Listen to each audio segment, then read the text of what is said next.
ఏకశిల మీద శ్రీకృష్ణుడు రుక్మిణి సత్యభామ సమేతంగా వెలిసిన పుణ్యక్షేత్రం 11వ శతాబ్దంలో కళ్యాణ చాణక్యులు నిర్మించిన అతి పురాతనమైన శ్రీకృష్ణ ఆలయం. అదే ప్రస్తుతం మనమున్న మంచిరేవుల గ్రామంలోని రుక్మిణి సత్యభామ సమేత శ్రీ వేణుగోపాల స్వామి ఆలయం.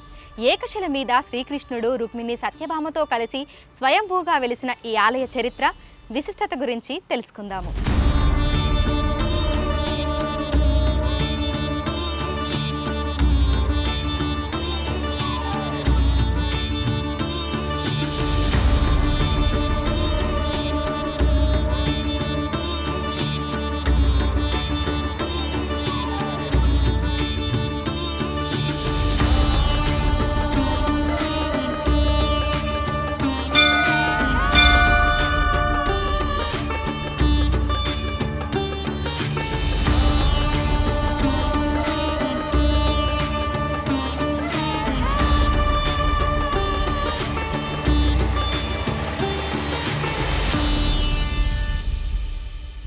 ఇదే 11వ శతాబ్దంలో కళ్యాణ చాళుక్య రాజులు నిర్మించిన శ్రీకృష్ణుడి ఆలయం.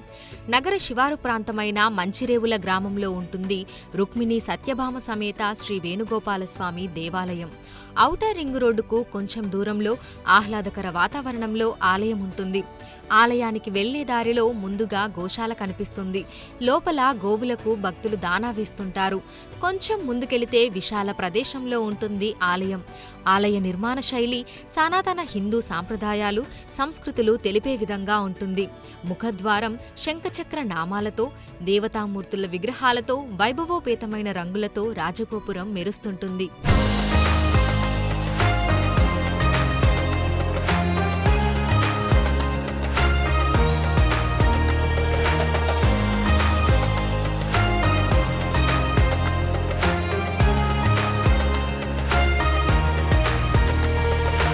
ఆలయం లోపలికి అడుగుపెట్టగానే మనస్సు ప్రశాంతతతో నిండిపోతుంది. ఈ ఆలయం దాదాపు 1000 ఏళ్ల క్రితం నిర్మితమైందని తెలిపే విధంగా ఆనాటి ఆనవాళ్లు అడుగడుగునా కనిపిస్తూనే ఉంటాయి. ఆలయంలోని స్తంభాలే అందుకు నిదర్శనాలుగా నిలుస్తున్నాయి. 16 రాతి స్తంభాలు ఇప్పటికీ చెక్కు చెదరకుండా వాటి ఉనికిని తెలుపుతున్నాయి. కళ్యాణ చాళుక్యులు ఈ ఆలయాన్ని పూర్తిగా రాతితో నిర్మించారు. ఆలయ ఆవరణలో ధ్వజస్తంభం, ప్రసన్న ఆంజనేయ స్వామి గుడి, ఎదురుగా గరుడ విగ్రహం దర్శనమిస్తాయి. అలాగే ఒరిస్సా పూరి జగన్నాథ్ ఆలయంలో ఉన్నట్టే ఈ ఆలయంలోనూ శ్రీకృష్ణుడు, బలభద్రుడు, సుభద్రాదేవి విగ్రహాలు ఒక చిన్న గదిలో కొలువుదీరి ఉంటాయి. ఆలయం లోపలికి అడుగు పెట్టాక 3 ప్రదక్షిణలు చేసిన తర్వాతే గర్భగుడిలోని స్వామివారి దర్శనానికి వెళ్తుంటారు భక్తులు. ప్రసన్న వదనంతో మనల్ని చూస్తున్నట్లుగా ఉంటుంది వేణుగోపాలస్వామి విగ్రహం.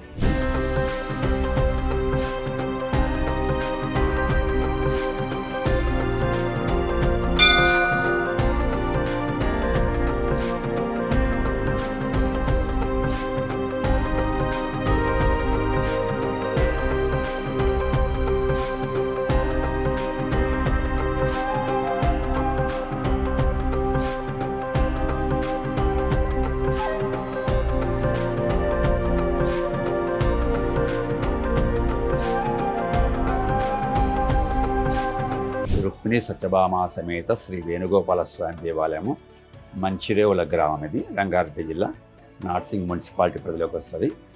వేణుగోపాల స్వామి దేవాలయము చాలా చారిత్రాత్మకమైన ఆలయము. ఈ దేవాలయానికి 11వ శతాబ్దానికి చెందిన దేవాలయము. అప్పటి నుంచి స్వామివారు పూజలు అందుకుంటున్నారు. చాళుక్యుల పరిపాలనలో కళ్యాణి చాళుక్యులు పరిపాలించిన కాలంలో స్వామి ఆ కళ్యాణి చాళుక్యుల రాజుకు ప్రత్యక్షమై ఒక రావి చెట్టు కింద వెలిసినాడని చెప్తే, కలలో స్వప్నంలో చెప్పిన తర్వాత ఆ రాజు ఆ ప్రాంతంలో త్రవ్వకాలు జరిపితే బయటపడ్డటువంటి విగ్రహం వెలసిన దేవాలయం ఇది. అయితే ఈ స్వామి చతుర్భుజుడు. ఎక్కడైనా కూడా స్వామి 2 చేతులతోనే ఉంటాడు. ఎక్కడైనా మీరు మధురలో కానివ్వండి, ఎక్కడైనా కానివ్వండి. అయితే ఇక్కడ మాత్రం విశిష్టత ఏంటంటే చతుర్భుజుడు. ఒక చేతిలో శంఖము, ఒక చేతిలో చక్రము, 2 చేతుల్లో వేణు ఉంటాడు.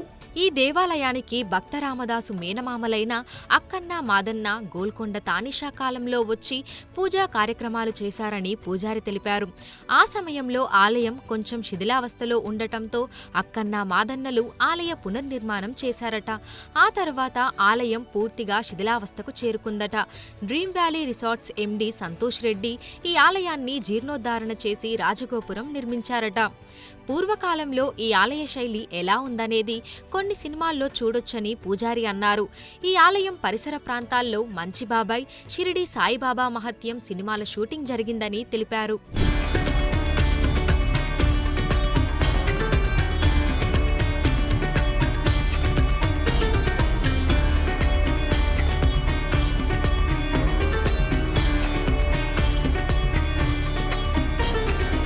ఈ దేవాలయంలో పూర్వం ఉత్తర ద్వారం లేదని, కాలక్రమేణా ఉత్తర ద్వారాన్ని ఏర్పాటు చేశారని పూజారి తెలిపారు. ఈ ఆలయంలో కృష్ణాష్టమి వేడుకలు ఎంతో ఘనంగా జరుగుతాయని చెప్పారు. ప్రతి ఏడాది జన్మాష్టమి రోజు మంచిరేవుల గ్రామానికి చెందిన భాస్కర్ అనే ఆయన 1000 కలశాలతో సహస్ర కలశాభిషేకం చేస్తున్నారని అన్నారు. వైకుంఠ ఏకాదశి రోజు ఉత్తర ద్వార దర్శనం కోసం భక్తులు అధిక సంఖ్యలో వస్తుంటారని తెలిపారు. అలాగే ఆలయంలో రాజగోపురం నిర్మించినప్పటి నుంచి ప్రతి ఏడాది జ్యేష్ఠ శుద్ధ పాడ్యమి నుంచి 5 రోజుల పాటు బ్రహ్మోత్సవాలు అంగరంగ వైభవంగా జరుగుతాయని అన్నారు.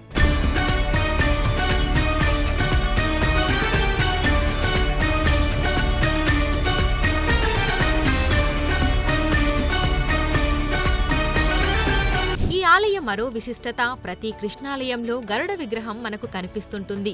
కానీ ఈ వేణుగోపాలస్వామి ఆలయంలో మాత్రం ప్రసన్న ఆంజనేయ స్వామి కొలువుదీరి ఉంటాడు. ఆంజనేయ స్వామి చేతులు జోడించి స్వామివారిని మొక్కుతున్నట్లుగా కనిపిస్తారు. అయితే కాలక్రమేణా ఆలయంలో ఆంజనేయ స్వామికి ఎదురుగా గరుడ విగ్రహాన్ని కూడా ప్రతిష్ఠించారు. ఈ వేణుగోపాల స్వామిని సంతాన వేణుగోపాల స్వామి అని కూడా పిలుస్తుంటారు. అనేక మంది భక్తులు ఇక్కడికి వచ్చి స్వామిని కొలిచి సంతానం పొందారని పూజారి తెలిపారు. వివాహం, సంతానం కాని వారికి ఇక్కడికి వస్తే తప్పక జరుగుతుందని అన్నారు.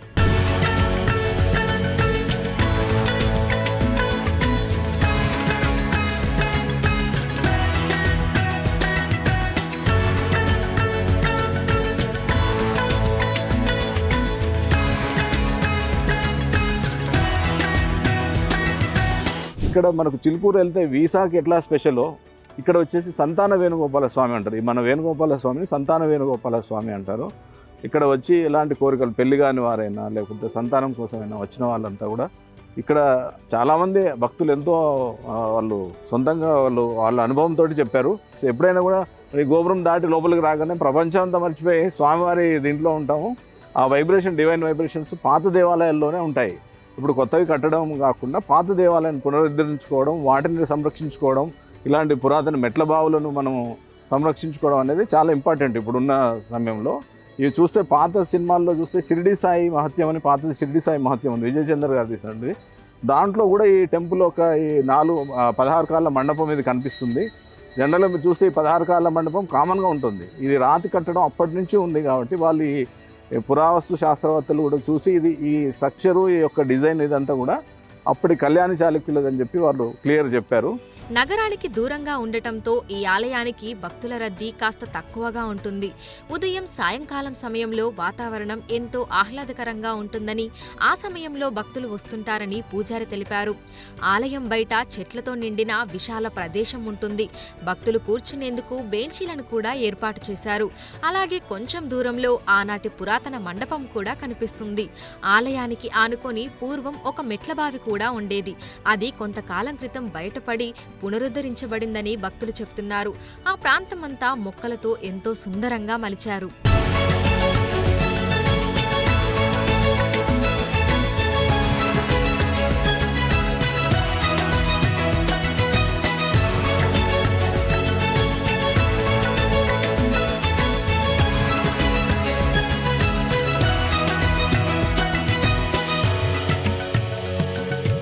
యాక్చువల్గా ఈ టెంపుల్కి దాదాపు 2011 నుంచి ఇక్కడికి వస్తున్నాము.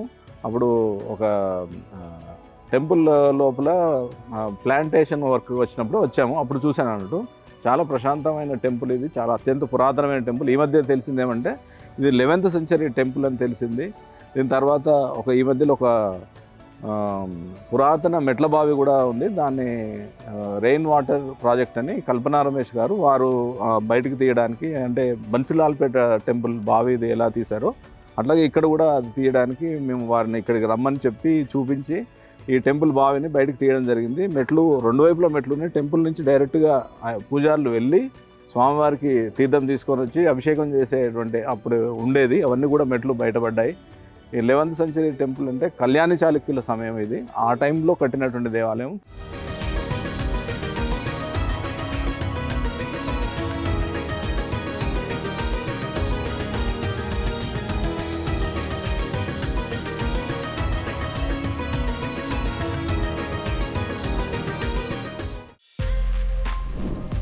For more videos like this, subscribe Big TV channel.